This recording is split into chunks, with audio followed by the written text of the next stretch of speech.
The best-selling mosquito killer in America is a $10 tablet that floats on standing water and kills the larvae before they can fly. Benedictine monks ran the same trap 1100 years ago for nothing. They dropped walnut leaves into a dark pot of still water and let the tree's own poison, a compound now called juglone, do the work. None of it harmed the bees in their hives or the animals in their yard. The whole trap was a clay pot, stale water, and a few crushed leaves, and only what hatched inside it ever died. In the corner of a monastery garden on a summer morning, something sat that looked like nothing at all. Tucked into the shade of a wall where the sun never quite reached, stood a squat clay pot. Inside it, a few inches of still water, gone dark, and a little foul with crushed leaves softening at the bottom. Beside it, another pot, and another. The monks set them out by the dozen, low to the ground, in the dampest and most shaded corners they could find, close to the irrigation channels that fed the gardens, and close to the standing water that always gathered near the kitchen beds. Each pot was almost nothing, a vessel they already owned. Rainwater or channel water left to sit, a handful of walnut leaves, bruised and dropped in, sometimes with bitter herbs crushed alongside them. The monks let the water age until it turned cloudy and began to smell. Then they left it alone. Every so often a brother would walk the row, check the pots, and top up the ones that had dried. That was the entire labor. No fire, no grinding mill, no rare ingredient carried in from far away. To anyone passing the garden wall, the whole arrangement looked less like pest control and more like neglect. And neglect is the kindest word for it, because by every instinct a person has about mosquitoes, those pots should have made the problem worse. Warm, rotting, standing water is the one thing every guide to fighting mosquitoes says to get rid of. It is exactly where the females go to lay. Setting out a dozen pots of it looks like building nurseries for the swarm, not destroying it. And there was a second problem, sharper than the first. Any substance strong enough to kill the young in that water sounds like exactly the kind of thing that would also kill the bees the monastery could not live without. That reason was not improvised. It came out of a gardening tradition the monks had been refining for centuries and writing down. In the 9th century, a Benedictine monk named Walafrid Strabo, living on an island monastery in a cold northern lake, wrote what is regarded as the first gardening book in European history. In it, he recorded the plants of his monastery garden, one by one, and what each one was good for. Around the year 820, a plan of another great monastery's grounds was drawn, the plan of St. Gall, and it still survives today, laying out the infirmary herb garden in neat labeled beds. These were not careless places. They were documented, deliberate, and built by people who paid close attention to what plants could do. And what they steeped into that dark water is what turned a nursery into a grave.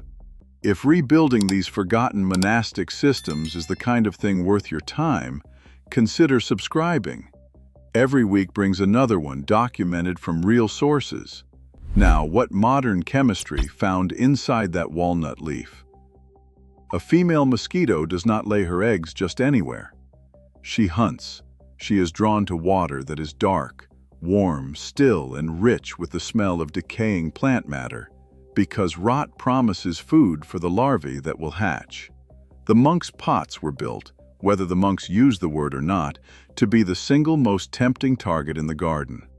She found the pot, she laid, and her young hatched into water that was quietly lethal. The reason was the walnut. The tree defends itself with a compound it pushes out through its leaves, its hulls, and its roots, the substance modern chemists named juglone. It belongs to a family of compounds called naphthol-quinones, and it is sharply toxic to insects. In 2009, a study in the journal Acta Tropica tested several of these compounds against mosquito larvae and found a form of juglone among the most effective larva killers in the group.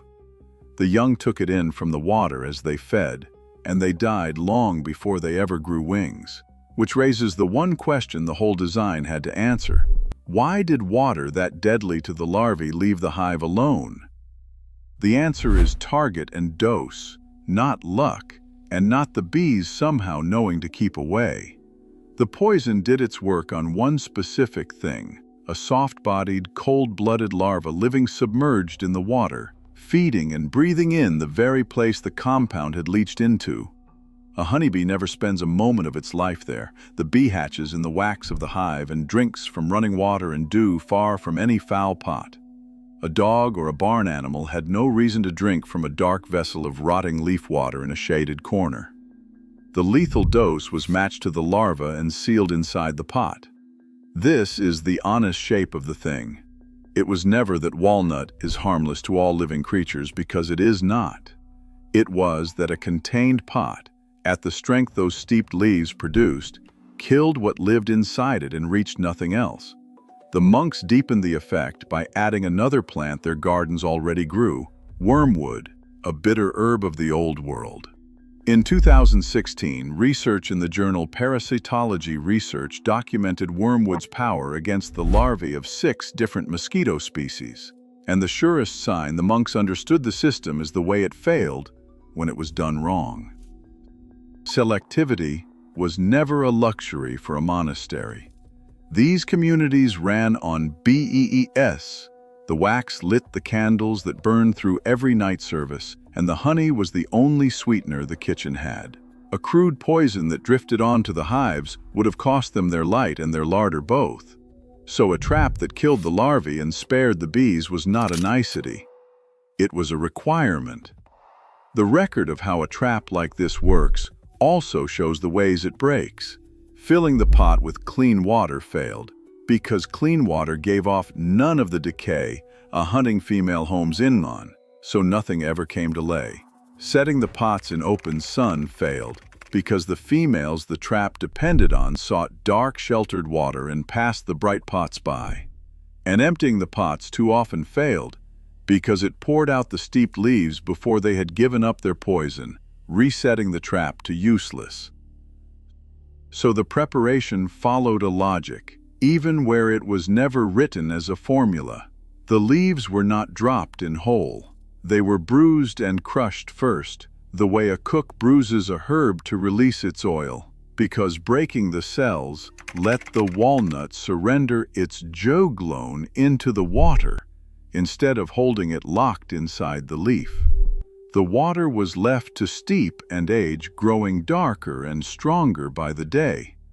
The pot was set low, in deep shade, as near as possible to the wet ground, where the mosquitoes were already breeding, so the trap stood directly in their path. And the monks rarely relied on the walnut alone. They layered in wormwood and rue, 2 of the most common plants in any cloister garden. Those 2 were not chosen at random either. Rue and wormwood were already grown in the monastery beds for exactly this kind of work, kept on hand to drive off insects and vermin and to keep moths out of stored cloth. The monks were not inventing a new ingredient. They were reaching onto a shelf they already kept and turning it toward the water. And that is where the real cleverness of the whole system hid, in the last place anyone would think to look. Almost everything in modern mosquito control is built on the idea of pushing the insect away. Sprays, repellents, citronella, screens. The whole instinct is to make a space hostile so the mosquito leaves. The monks did the exact opposite. They never tried to repel a single mosquito. They won by attraction. The entire system depended on the pot being the most irresistible place to lay eggs in the whole garden. It had to outcompete every clean puddle, every water trough, every rain-filled hollow, and pull the females toward itself like a magnet. If the pot was only as appealing as the puddle by the gate, the trap caught half the eggs and missed the rest. So the monks needed it to be better than anything else around. And the way they made it better was the very thing that looks at first like the flaw in the whole plan. The decay was the engine. The aurat that made those pots look like filth was doing 2 jobs at once. It threw off the warm, organic smell a hunting female reads as a perfect nursery, drawing her in past every cleaner option. And that same breaking down of the leaves was what released the poison into the water.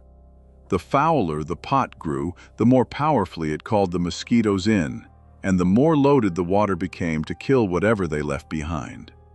The rot was not the problem with the trap. The rot was the trap.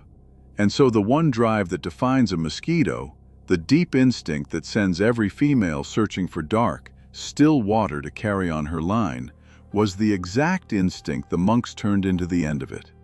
She was not fought, she was invited. Which brings the whole story back to that small floating tablet in the rain barrel, the $10 answer sold in hardware stores across the country today. Inside it is a bacterium the larvae eat and die from. It is a fine piece of work, but it is the same idea a monk held in his hands 1100 years ago, standing over a clay pot in the shade. Lure the mother to the water. Let the young feed on what is waiting there. Take the next generation before it can ever rise and bite. And leave the hive, the dog, and the household entirely untouched. The tablet cost $10. The pot cost nothing at all, and the juglone that filled it fell from a tree the monks had not even planted for the purpose. There is a walnut tree in plenty of American yards right now. Every autumn it lets its leaves drift down, and some of them land in a forgotten half-full barrel or an old bucket left in a corner. In that quiet, in the dark and the rot no one bothers to clean out, the oldest mosquito trap in Europe is assembling itself for free, exactly as it always did, while no one is watching. The next entry in this series stays inside the monastery walls but turns from the garden to the hive itself. A single colony of bees, kept in a woven straw basket long before anyone built a wooden box for them, gave a medieval monastery almost everything it could not buy. The wax that lit every candle through the long night services, the honey that was the only sweetness in the kitchen. A harvest taken each autumn without ever destroying the swarm that made it. And a steady trade good the monks could sell or give away when coin ran short. One hive, run as a whole small economy for nothing but attention and patience. How 4 poor men in robes turned a basket of insects into light food and trade for $0 is the story coming next. Thank you for staying to the end. Walk easy this week and I will see you next time. Monk Tenzin.